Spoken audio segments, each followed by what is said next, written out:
ergooyinka dumarka dhalinyarada cuqaasha odayaasha dhammaantiin waxaan ugu salaamayaa salaanta islaamka wassalaamu calaykum waraxmatullahi wabarakaatu intaa haddaan ka gudbo berigaan yaraaba xasan nuur lay odhan jiray marka ninkan waxaa weeye abaarba inoo haya maanta waxaan qabaa inay guul tahay wixii 20 sannadood aynu shacab ahaan iyo dad ahaan samaysan kari weynay ee ay noqotay inaynu dad kale u shaqayno oo dad kale isku dillo oo dad kale maskaxdeenna iyo maalkeenna iyo dhallinyaradeenna iyo dadkeenna ku hulinay inaynu maanta wax danaheenna halkan ku aasaasno oo tiina cid ku ogaano oo uga tagno oo lagu ilaaliyo oo aanay noqon aniga iska leh iyo ka degi maayo aynu maanta halkan ku gabagabayno waxaan odhan lahaa geelaa waxa loogu heesaa 390 habeenoo sadkaa yahay sabalsuug waanse kugu simay waxaan qabaataa maanta inaynu ku silnay shacabkeenna ee muddada badan eegayay dhibaatada haysataa intaa haddaan kaga gudbo waxaan idiin akhriyi doonaa sida ay noqon doonto qaabdhismeedka ay u shaqayn doonaan golayaashu awoodaha qaarkood yeelan doono xidhiidhka ka dhaxayn doona si aad u ogaataan haddaad aragtaan mid iyaga ka mid ah war maalintii waxaa lama sheegin aad u tidhaahdaan waxaa ugu horrayn doona magaca maamulka waa ku heshiinay waa tii halkan lagu ansixiyey khaatumayseeda Soomaaliya baynu ku heshiinay hadda laga bilaabo magacaasaynu ku hawlgalaynaa kollay in badan maskaxdeeda waa ku jiri doontaa SSC waana nahay laakiin bar marlabaadkana xasuusta inaynu khaatumayseeda Soomaaliya nahay xarunta ku beelgaarka ee maamulku waxay noqon doontaa magaalada Taleex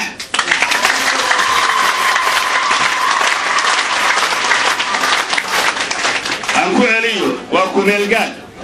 intaaynu laascaanood ku noqonayno waxay noqon doontaa golayaasha maamul goboleedka Khaatumo wuxuu ka kooban yahay sida tan golaha sare ee dhaqanka waad ogtihiin golaha sare oo dhaqan baa hadda samaysmay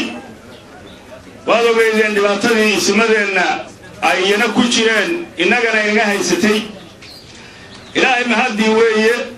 qoraalkii waa socdaa intii si badnayd way dhammaystireen hadda laga bilaabo isim keligii meel iska mara iyo isim kale yidhaahdo waxba kama jiraan wixiisa dhici mayso waxay noqon doontaa gola guddoon leh oo chairman iyo ku-xigeenna leh oo marka mid meel aadayo la isla ogyahay oo waxa lagu hadlayo la isla ogyahay oo reerka dhibtiisa laga shirayo golahaasu qoraalkiisi waa socdaa waana gebagebo haddii ilaahay yidhaahdana waa la soo gudbin doonaa golahaas waa golaha sare ee dhaqanka ismada weeye golaha ku xigaa wuxuu noqonayaa golaha fulinta golahaas waa golihii aad u taqaaneen G6 hadda wuxuu marayaa in la kordhiyo ayaa qorshuu yahay iyagaan u daynayaa iyaguna wuxuu noqon doonaa qoraalkiisu yeelan doonaa golaha madaxtooyada oo ahaa 3 nin ee labana halkan lagu dhaariyey ninna la dhaarin doono oo ka mas'uula maamulka iyo habsami socodkiisa iyo shaqadiisa golaha wakiilada oo dadku yaqaanaan baarlamaan oo isagu hadda maanta aan halkan diyaar ku ahayn laakiin laga bilaabo wiigaga soo socda kullay qorshe loogu talageli doono oo uu noqon doono mid beeruhu soo xulaan oo dhammaada muddo gaaban shuruucda ay ku hawlgalayaan golayaashu qaarna dhammaantood waxay ku salaysnaan doonaan shareecada diinta islaamka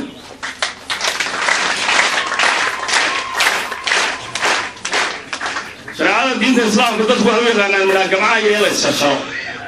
laakiin waxa weeye dee in xalaal la isku mehersado وحوي إلا يسمحوا وحلو يعني إنه وحي إسلام كسبية لا سمايو إسرائيل الله بحيو سلاسل محكمة هنا يو أي كل أي مارك يكون طيب وعنكوس الإسلام دوران قلياشو شريعة الإسلام كه دستور كميل جاركه هي الشروع ذا يكون رقميا وحلو قدوم دورا وقت وعلى سوق قدوم دورا وقت يكون حسب بدن يكون هبون وأن كبر نين لحبرات قلوب أيها شرعية طول هذا مجلس دورا هذا كلها من احتويات نظام دورا ولا تشي أو القيبسي waxaynu ku heshiinay lixdii bilood ba inuu ninaado madaxweyne waxa kale oo aynu ku heshiinay inuu labada kale la tashado oo aanu go'aan kaliya gaari karin cidda uu horeynaysa iyaga ku xilanta markay saddexdoodu isu yimaadaan inay ku heshiiyaan go'aaminta xilka madaxtooyadu waxay ku salaysnaan doontaa wada tishi buuxa iyo guddoon midaysan oo haddii midna diido labana ay sax ugu muuqato waxay u ekaan doontaa wax khalada waa inay guddigood kelmadda la yidhaha consensus waa inay isku raacaan oo guddoonsadaan hogaaminta xiriirka dawliga ah sida maamul goboleedyada federaalka hay-adaha caalamiga ah waxaa mas-uul ka ah qofka markaa madaxweynaha meertadaas haya ما صدقوا إن لا يحصل طبعا لكن هو تشرع شيء شركة قلها وسيرة وحقوق جو كنا ورايا وبناء قلها مدحوية والله ما من الكلام وحنا قدومين يا مدحوية من الفراس هديه مغير هاي وحاله قفك من الفراس كوشية ما لا فهمتها قلها مدحوية وحكمكم نندونا لحو الساردود هي هايدا مدح بنان او دستوريا awooda golaha madaxtooyada maxay noqonaysaa marka goluhu waa hay'adda ugu sarreysa maamulka khaatumo waxa howlahooda ka mid noqon doona ansixinta iyo kormeerka go'aamada ay gaaraan golayaasha dawladda sida miisaaniyadda maamulka amniga deegaanka qorshaha horumarinta bulshada waxaa kaloo awoodooda ka mid ah inay ku hogaamiyaan maamulka cadaalad sinaan wada tashi taasoo ku salaysan shareecada islaamka inay u hogaansanaadaan awood qaybsiga hay-adaha dastuuriga sida maxkamadaha golaha wakiilada iyo golaha xukuumadda waxaan u gudbayaa golaha wakiilada waxaa ilaa hadda la isla gartay in golaha wakiiladu ay ka koobnaadaan 47 xubnood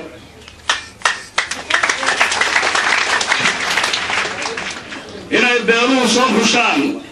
beelaha dhulbaante baan ka hadlayaa inay soo xushaan 27 adeerwikaaye 27 gudaha 9 qurba jooga 6 dumara waa 3 gudaha tahay 3 dibadda tahay beesha fiqishini waxay leedahay 3 beesha gabooyada waxay leedahay 2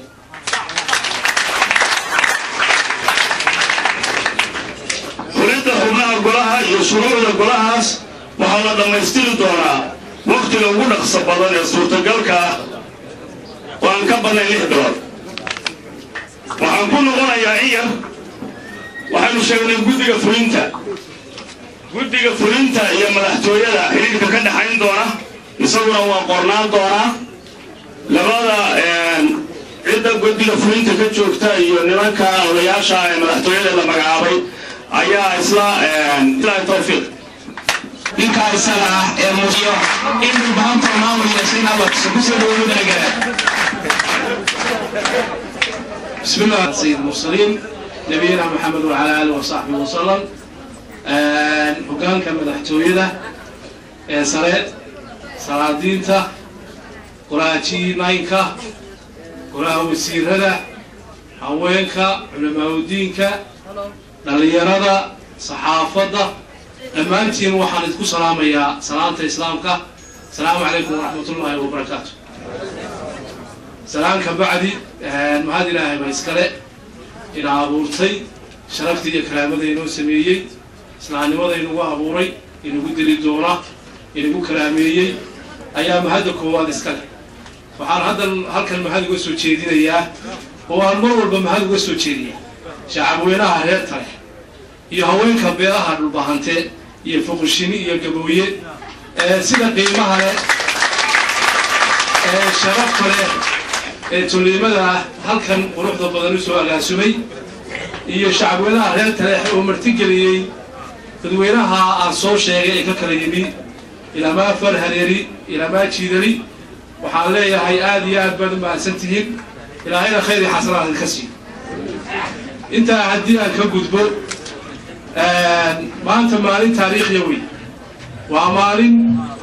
عصب وبوق عصب أفرمي شعبنا كنا القبلات السورية السلاك يعني النقال بنير هذا وهي النقال ديواديجا إنه ويولان هاي تذكر كسر شيء هو تاريخ يبوق عصب أفرمي ويه إلهنا وحن كبرية وكان كمان تلدورتي المدحتوية ده يقولين سوسيرة ده إن إلهي خير كيس ينسيه أو إن شاء الله يمضينا إلهي وكوكرب قرب إلهي كبرية أنت عديها كجذبه عروس لباس اللي لح برودبان بنمودي حتى إيران هوشن سردنا ده الحلقة عن هيو لباس إنه يلح ده برودبان إن بالبهانته وإحنا غدا نقدوني شركي ووري هول baan ku qabtay kii labaadna buuro wada baan ku qabanay hogaanka ICC baan ku ansixinay inta labadaas sano iyo lixda bilood in mar dhulbahante uu isu yimaado oo uu dhulbahante uu mid noqdo oo dhulbahante uu taladiisa uu ka buuxsado baan anigu runtii aan diyaar u ahaa weer cadna aan u xidhay waana ilaahay mahadi haddii aan dibadda aan dhulbahante maanta ka soo dirnay oo gudaha dhulbahanta isugu yimid oo dhulbahanta waxa weeye maanta uu mid noqday waxa weeye waa wax ilaahay loogu xamdi noqo guushii aan raadinayna waa hel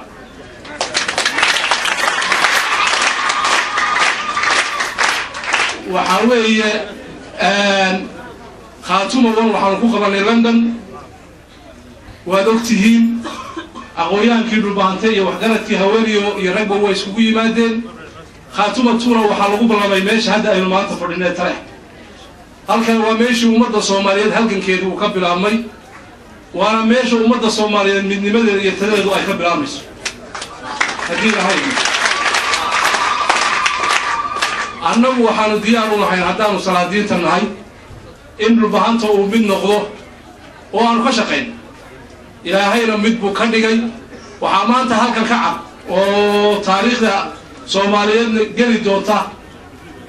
dadka dariska ana waxa weeye gaari doonta in dhulbahantii loo oran jiray waa kala qaybsan yahay inaanu maanta kala qaybsanayn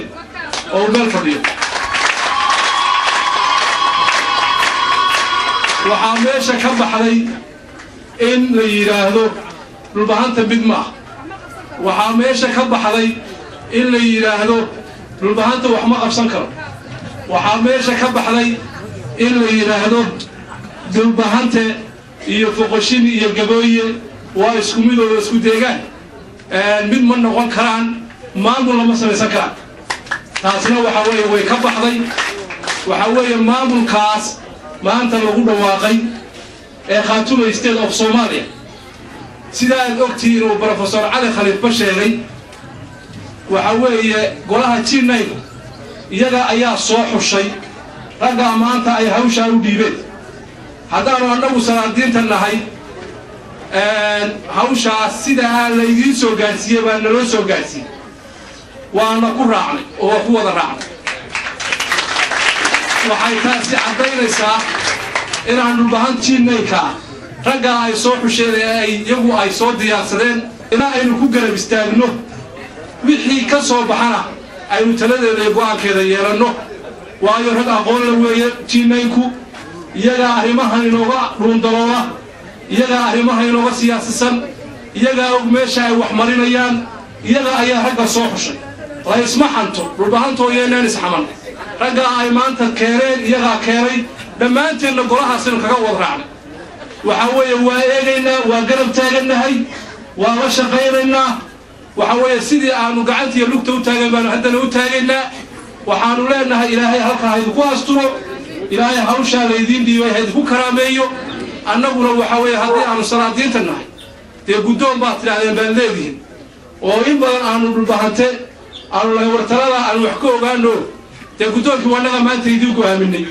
annagu guddoon baanu yeelanay guddoonkiina waa idin go'aaminay hawsha iyo tiimnaynka annaguna waa idinku raacnay nama xamataan yaan la isxaman yaan la oran garaad hebel baa nin keenay garaad hebel baa nin ka dambeeyey ugaas hebel baa nin ka dambeeyey annagu waxba shaqo kumaanaan lahayn dhulbahante iyo foqoshin iyo gabooyaa keenay waana idinku raacnay waana idinku ducaynay ilaahayna idinku garab galo halkan waxaan uga ducaynayaa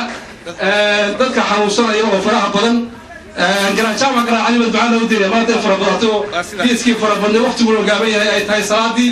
ninka lana ku xanuunsan ilaahay caafimaad ha siiyo dhamaanteen ilaahay quluubtiina iyo qalbadeena ay soo jeediyo waxaan ilaahay barbarka ka baxdo bakada qal wassalaamu alaykum warahmatullahi wabarakatuh ودين والصلاة والسلام على أشرف المرسلين أما بعد وحويا آديات بوحنا السلامية وصلاة الإسلام كبو السلامية دتك ضمان مدحية مدشة قروح بدن فردية السلام عليكم ورحمة الله وبركاته بعد السلام وحويا وحنوهم بليينيا بلها صاري خاتمة استيت بانوهم بليينيا وحن كلوهم بليينيا وسيرنا هلك لنا مجعاري لما طلب وسلام يا سلام جارة وحن إلهي وجبري حلك الله مجعاري إن إلهي وفض ديو أي أن إلهي وجبريه وحوي نمكاس كلي وحوي نقليني قال بين مدح وصبني وحنا رجعينيا وحأي كدونيا أو أي أباهيهن ومدة هل كان فضيلة يهيت أي وكيل كيهن إن يقتان سدا عبد معنا أي وغشقيان أيان كرجعينيا لما أنت ضد كان كلنا مدحية مجوا وحنو رجعينيا إن هاوشاس lana qabto kaligood waxba ma qaban karaan ayagu xil bay u magacaabeen laakiin waxa gacan siin kara oo ay ku fili kartaa hawshooda dhamaanteen markaynu gacan siino ayay hawshooda gudan karaan waxa weeyaan waa xil adag waxa weeyaan waa geedka hoostiisa waxa lagu magacaabay waxa weeyaan waxay gacanta ku hayaana maanta ma jirto haday tahay maaliyad iyo haday tahay gacan iyo wax kasta waxa looga baahan yahay waxa weeyaan shacabka halka fadhiya waxa weeyaan ayay hawshaas ay ku fulin karaan waxa weeyaan dhamaanteena waxaan farayna oo aan idin leenahay waxa weeyaan midnimo iyo wadajir ayaanu ummadatan aanu ka filaynaa inay midoobaan in xoogooda iyo muruqooda iyo maalkoodaba iyo maskaxdoodaba inay mideeyaan ayaanu ka rajaynaynaa taas ayaa wax inoo ah waxa weeyaan sidii la sheegay waxaan u malaynayaa xilka kan dadku inuusan wada deeqin ayaan u malaynayaa muddaduna waaba iska gaaban tahayoo xilku waa meertaa la yidhi waxa weeyaan dee ninkii ka soo baxana waa ku mahadsan yahay ninkii kaalintiisa kasoo bixi waayana dee waxa weeyaan u yaala ummadaas ayaa hadi wax badan fadhi ku dirirka waxa weeyaan ha lagu fadhi